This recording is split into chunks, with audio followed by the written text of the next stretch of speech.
Hello everyone, welcome to Fashion Calgary. My name is Anya Basag and I'm here today with President and CEO of Arts Commons in Calgary, Johann Zietsman. How are you, Johann? Hey, how are you? I'm doing fantastic. We just finished the photo shoot and how did it go? Oh, it was fun. I love being on stage for a change. That's not a common thing to hear, so that makes me even more happy. Well, Johann, I want to always ask you, you've been in Calgary almost 6 years, we just talked about it. Born in South Africa, you've traveled a lot. Tell me a little bit more about yourself and your journey with arts, now the scene, because I know you're managing like music school, orchestras, some other projects. So how did it happen that it started? Well, it's a bit of a confusing long story, and it's a meandering story, and I guess that's just part of how life has taken me on this journey from one opportunity to the next, and I always feel like I'm incredibly lucky to have been given opportunities. So I cannot tell you that I planned all this, but I grew up in a very small prairie-like farming town. Discovered music through a really good music teacher.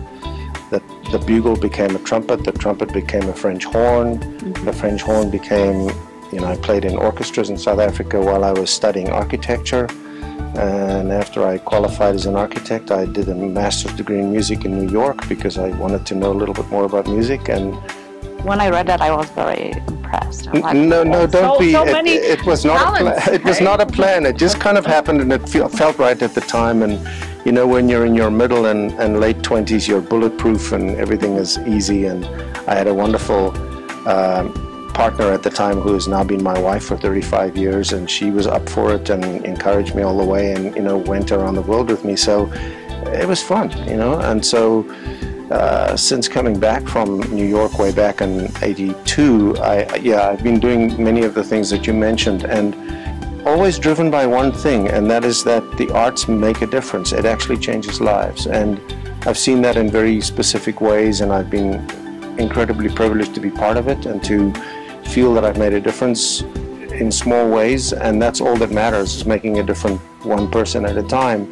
And the arts can do that. The arts can make people's lives more interesting, more compassionate, more creative, more imaginative, and sometimes simply give people a purpose in life, which I've seen too. It unlocks the potential we all have, We're all born with incredible imaginations and incredible potential, and then life happens. And sometimes all that goes out the window, until somebody unlocks it. Exactly, and that's where my next question is. Living in New York, and then one day there's a phone call, or I don't know how did it happen, that you get a proposition to take a position of being CEO, president of, at that time, EPCOR for Performing Arts in Calgary, and you move from New York to Calgary, which is quite, I believe, transition, and you like it here. So what made you said yes, I would like to take this position, and you are still here, so obviously you have to like it. I do like it, and my wife likes it too. We really both have our separate reasons for liking it, and our separate lives in the city, and together we really have a wonderful time too. Between New York and Calgary, we spent almost 4 years in Arizona. So another extreme to come from Arizona to Calgary, and we came here in December. So to come from 40-something degrees to minus 40-something was an interesting experience. But the warmth that we get in this cold city from the people is what it's all about. That makes the city incredible. And the way that people connect in such a real way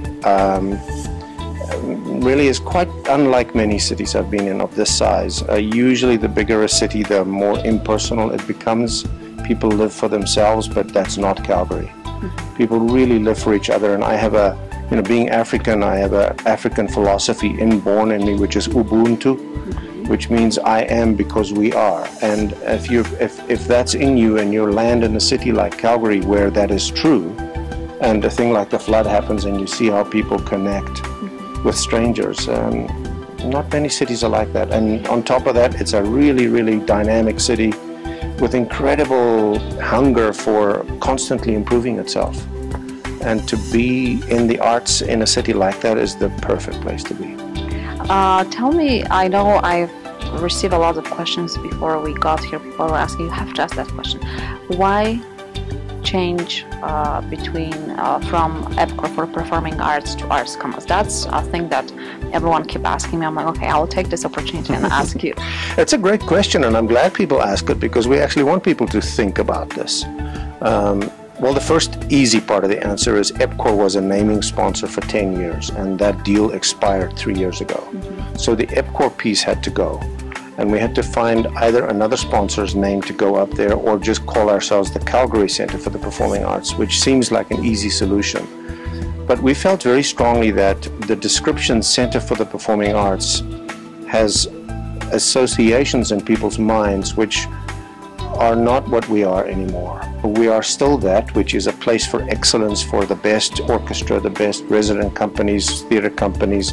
You will still find that here, which you will expect to find in a Center for the Performing Arts. But you will also find 180 community groups using our venue every year as their place to celebrate their own culture in their own way.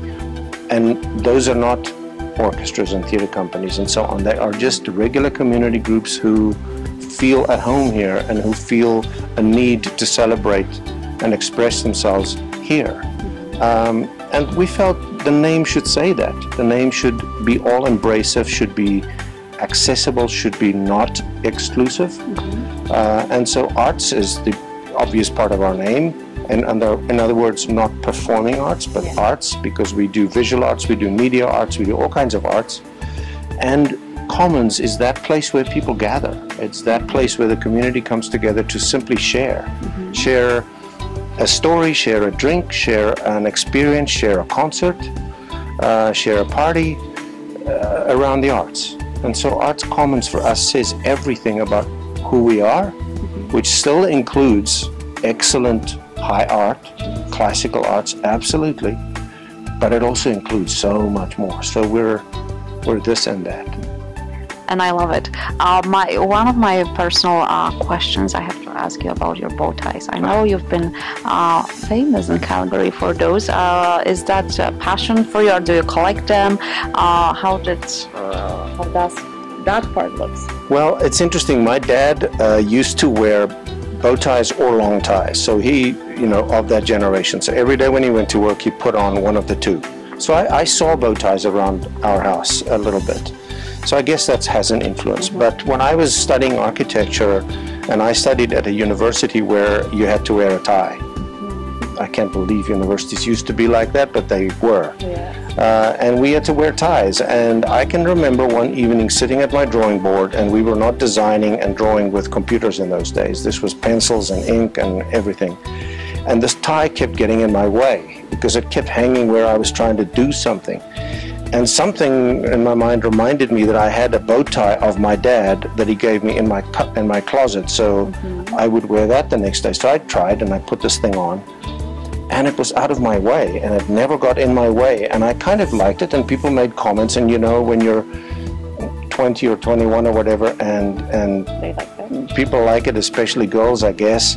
I thought, okay, this is cute, I better stick with this. And I just never went back. For the past 35 years, I've never worn a long tie. I don't own one. I don't know how to tie them anymore.